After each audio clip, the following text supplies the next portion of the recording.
या गोष्टीची आवड माझ्या मामाला होती। आता खरं सांगायचं झालं तर सांप्रदायिक कीर्तन एका बाजूला आणि मामाची कीर्तन एका बाजूला, कारण माझ्या मामांना हे जावयाचं गजिंग चालू झाले ना, मामा रमून जायचं। पाठीमागच फिरले गावामध्ये रुक्मिणीकरांचा वालूक होता, तो वालूक झाल्याशिवाय यात्रेला परवानगी नव्हती महाराज। माझ्या मामाच्या आवडीची भक्ती आहे महाराज,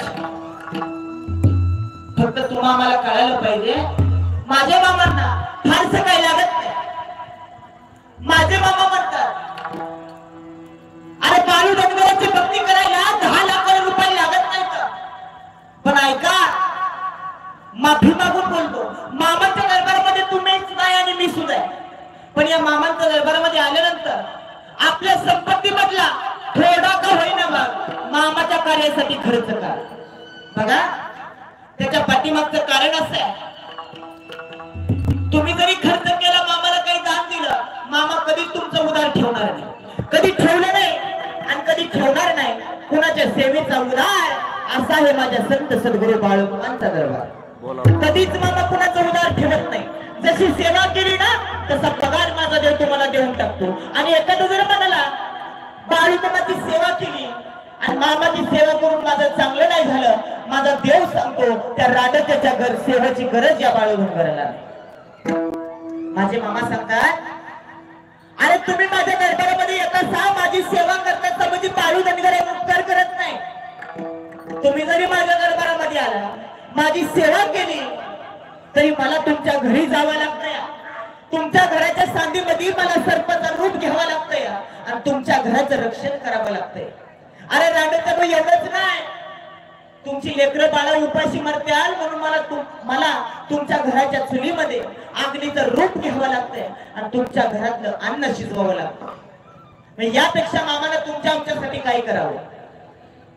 बघा आपला विषय काही चालला होता, मी म्हणणार नाही तुमच्याजवळ 10 लाख रुपये असतील, तुम्ही 10 लाख मामांसाठी खर्च करा, पण बघा मामांचं चरित्र वाचलंय म्हणून सांगतो।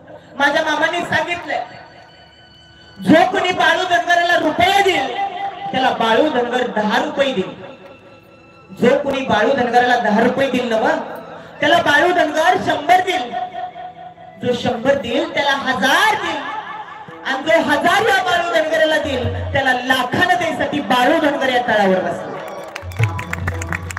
म्हणून साठी मामांच्या दरबारामध्ये आल्यानंतर आपल्या संपत्तीतला थोडा का होईना भाग मामाच्या देव कार्यासाठी खर्च करा।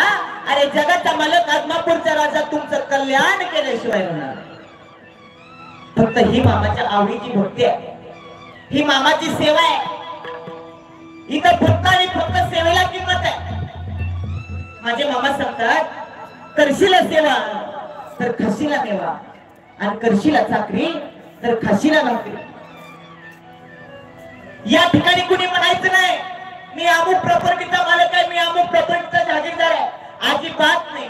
जागीरदार सुद्धा त्याच पायरीला, श्रीमंत सुद्धा त्याच पायरीला आणि गरीब सुद्धा त्याच पायरीला। ज्या ठिकाणी तुमची चप्पल सोडता तिथं आपला अहंकार सोडायचा आणि मग मामांच्या दरबारामध्ये यायचं, निश्चित तुमचं कल्याण झाल्याशिवाय राहणार। एवढी ताकद माझ्या मामांजवळ आहे। या देवाची भक्ती करण्यासाठी फारसं काही लागत नाही। माझे मामा म्हणतात तुम्ही माझ्या प्रतिमेसमोर, तुम्ही माझ्या फोटो समोर एक साधा घोड्याचा खडा जरी ठेवला आणि मला साधी उदबत्ती